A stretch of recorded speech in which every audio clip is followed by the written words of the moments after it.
Welcome back, children, to the session of the spider and the fly. Children, we'll continue today with the text of the poem, The Spider and the Fly. Before that, let us discuss the objectives.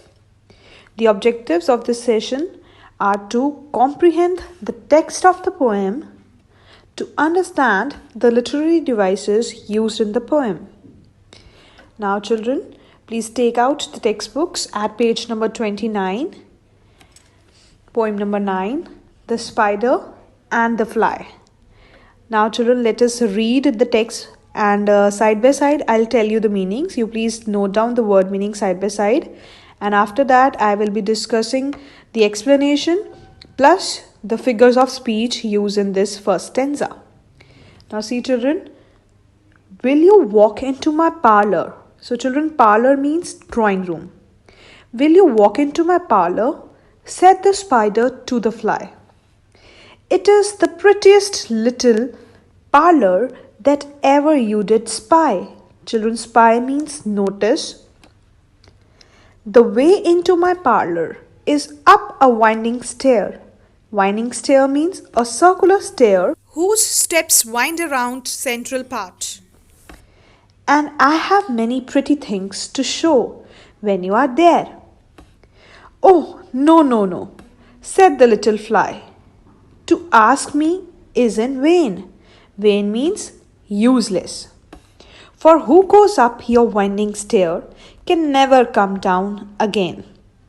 Now, so children, we have read the first stanza and we have discussed the word meanings in this stanza. Now, I'm going to tell you the figures of speech used in this first stanza.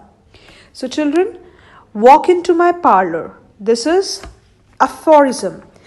This is, children, actually misquoted as step into my parlor, which indicates a false offer of help or friendship that is in fact a trap. So, this tells us a general truth that this is actually a trap. Okay. So, parlor, children, this is a metaphor for web. So, parlor is a metaphor. There is a comparison of parlor to a web without using as or like. So, this is metaphor. So, children, spider and the fly. Spider and fly, this is personification. So, they are given human-like qualities. So, this is personification. In the next line, children, T. So, the double T here in prettiest and double T here in little. The figures of speech here is consonants, means repetition of consonant sounds.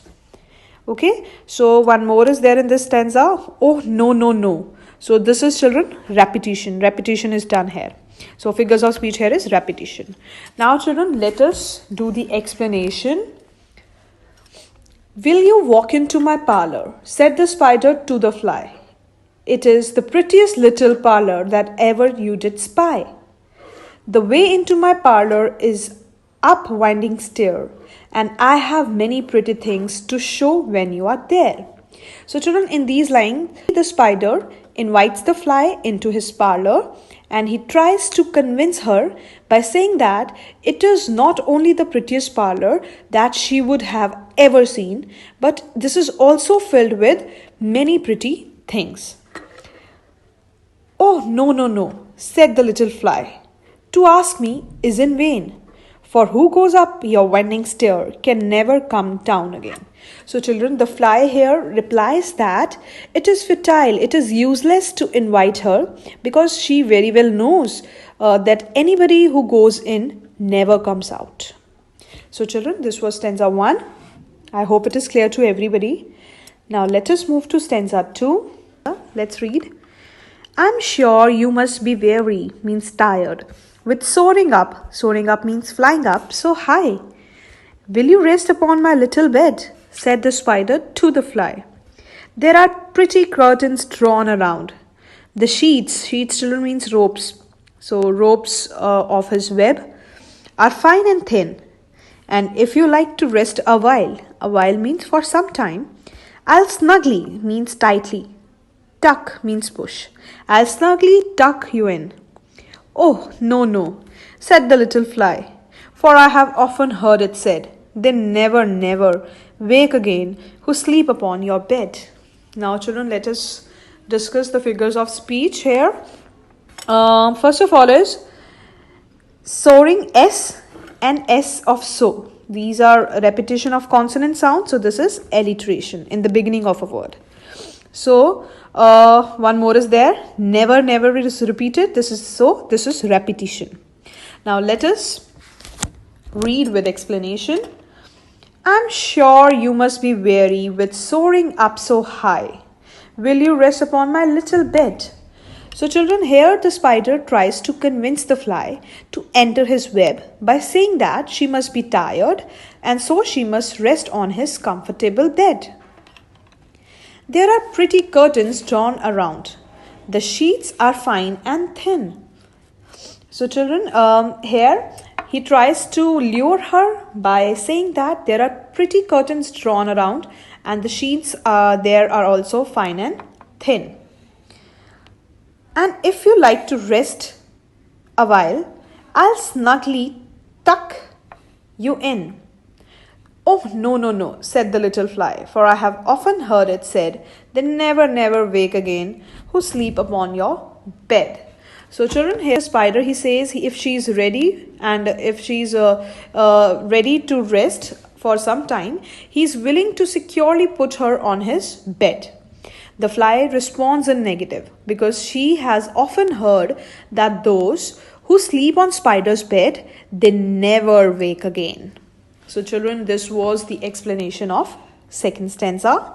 Now let us move to third stanza. I hope you all are noting down the figures of speech and meanings side by side. Now let us read third stanza. Said the cunning means clever, spider to the fly. Dear friend, what can I do to prove the warm affection? Affection means love. I have always felt for you. I have within my pantry. Pantry means a small room in a house in which food is stored. Good store of all that's nice. I'm sure you are very welcome. Will you please to take a slice? Oh, no, no, said the little fly. Kind sir, that cannot be. I have heard what's in your pantry and I do not wish to see. So children, let's discuss the figures of speech here. So here in this line, consonant sound of V is repeated here, V and W. So and W, consonant sound of W is repeated. So we will consider it consonants. So oh, no, no, again this is repetition. Now let us do the explanation. Said the cunning spider to the fly, dear friend, what can I do to prove the warm affection I have always felt for you? I have within my pantry good store of all that's nice. I'm sure you are very welcome. Will you please take a slice? So children, spider calls the fly his friend and asks what should he do to prove his affection for her. He tries to tempt her with the offer of nice food from his pantry. Oh, no, no, said the little fly. Kind sir, that cannot be. I have heard what's in your pantry and I do not wish to see. But the fly replies that she doesn't wish to see whatever lies in his pantry. She doesn't want to see what is there in his pantry. So children, this was all about stanza number 3. Now let us continue with stanza 4. Sweet creature. Children, sweet creature, here the spider calls the fly sweet to flatter her. Sweet creature, said the spider, you are witty. Witty means clever. You are wise. How handsome are your gauzy wings. Gauzy means so thin as to emit light. How brilliant are your eyes. I have little looking glass. Looking glass, children, means mirror. Upon my parlour shelf. If you'll step in one moment, dear, you shall behold. Behold means see or observe someone or something specially of impressive nature. You shall behold yourself. I thank you, gentle sir, she said, for what you are pleased to say. And bidding means taking leave. You good morning now. I'll call another day. So children, Let us discuss the figures of speech here. In the first very line, you will see the repetition of consonant sound W. So this is alliteration. Now children, let us discuss the explanation of this stanza. Sweet creature, said the spider, you are witty and you are wise. How handsome are your gauzy wings. How brilliant are your eyes. So children, here the spider now aims at flattering the fly by calling her sweet, witty and wise. He appreciates her beautiful wings and brilliant eyes. I have a little looking glass upon my parlour shelf. If you'll step in one moment, there you shall behold yourself. So children, here he offers her to look upon herself in his mirror. I thank you, gentle sir, she said, for what you are pleased to say, and bidding you good morning now, I'll call another day. So children, here the fly is quite flattered. She not only thanks him for appreciating her, but says she'll definitely come another day. So now let us move to stanza number 5. The spider turned him round about and went into his den. Children, den actually means wild animal's hidden home. For well he knew the silly fly.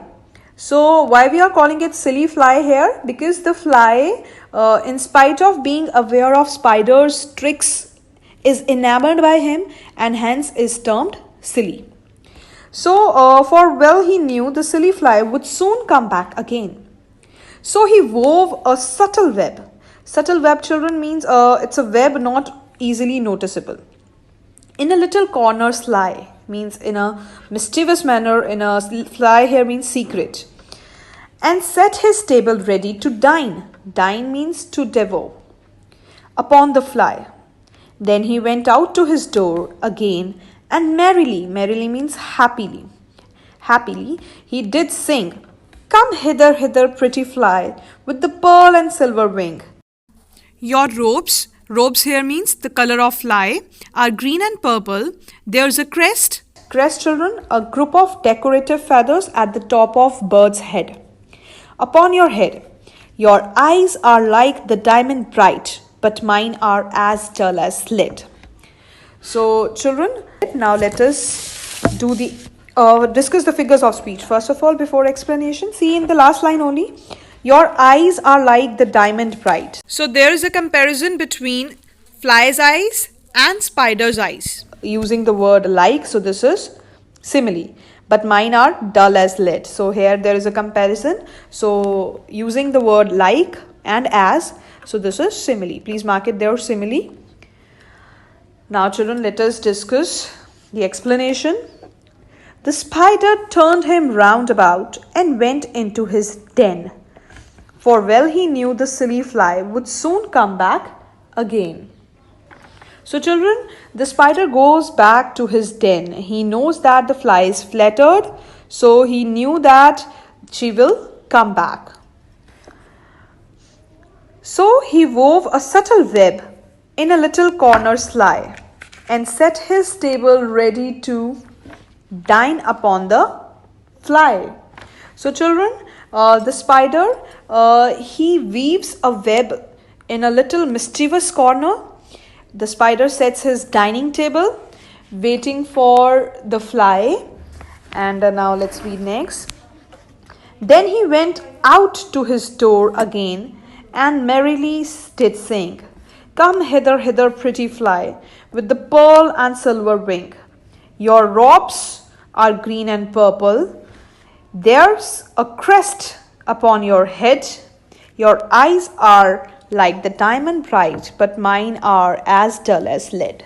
So children, the spider here, he then compares out to his door. Then he comes out to his door and sings a song praising the fly. He asks the pretty fly with pearl and silver wing to come near him. He flatters her by saying that her robes are green and purple and her eyes are as bright as diamond, but his own are as dull as lead. So I hope the explanation of stanza 5th is also clear to everybody. Now children, I am moving to stanza number Sixth.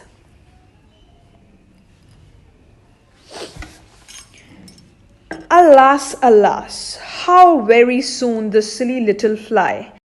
Hearing his wily. Children, wily means clever. Flattering words full of praise to please somebody. Came slowly, flitting. Flitting means moving or flying quickly from one place to another. Flitting by with buzzing. Buzzing is actually fluttering with buzz. It's sound. Okay? The sound of wings when they flutter. Wings she hung aloft means up or in the air. Then near and nearer drew, thinking only of her brilliant eyes and green purple hue. Thinking only of her crested head. Children, crested head means bird's head decorated with feathers. Poor foolish thing. So children, here we are calling a fly as a poor foolish thing because she has been fooled and captured by the spider. At last up jumped the cunning spider and fiercely held her fast. He dragged her up his winding stair into his dismal means showing or causing gloom or depression, dismal den, within his little parlor, but she never came out again. So we have discussed the meanings and we have read this first. Now let us discuss the figures of speech. So children, in this stanza you'll find this thinking only of her. Again it is repeated, thinking only of her. So this is repetition. And dismal den, D, consonant sound of D is repeated. So this is alliteration. So I hope we have discussed all the figures of speeches and we have discussed the meanings also. Now let us do the explanation of this stanza, children. Alas, alas, how very soon his silly little fly, Hearing his wily. flattering words, came slowly, flitting by. With the buzzing wings she hung aloft, then near and nearer drew, thinking of her brilliant eyes and green and purple hue, thinking only of her crested head. Poor foolish thing. So children, here in these lines we'll see sadly the foolish fly, still enamored with the spider's flattery, gets closer and closer to his web. She now thinks only of her brilliant eyes and her crested head. At last up jumped the cunning spider and fiercely held her fast. He dragged her up his winding stair into his dismal den within his little parlor, but she never came out again. So children, the cunning spider then fiercely catches her. She is now captured and dragged into his dismal den from where she would never ever come out again. So children, we have read stanza 6 also. Now let us discuss last stanza number 7. And now, dear little children, who may this story read, to idle, silly, flattering words, I pray you never give heed. Give heed means pay attention. Unto an evil counselor here means a wicked person who gives you advice.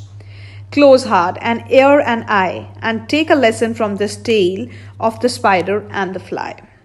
So children, we had only few meanings here in this stanza. Now children, let us read the stanza and with explanation. And now, dear little children, who may this story read, to idle, silly, flattering words, I pray you never give heed. Unto an evil counselor, close heart and ear and eye, and take a lesson from this tale of the spider and the fly. So children, this last stanza gives a message to all the children that they should never pay heed to idle, silly, and flattering words of an evil counselor. They should thus learn a lesson from this tale, not to be carried away by praises. So children, this was all about this poem. We have done this poem. So now this is your homework time. Children, do revise the text. Solve questions 1A and B on your workbooks. This was all about today's session, children. Thank you so much, children.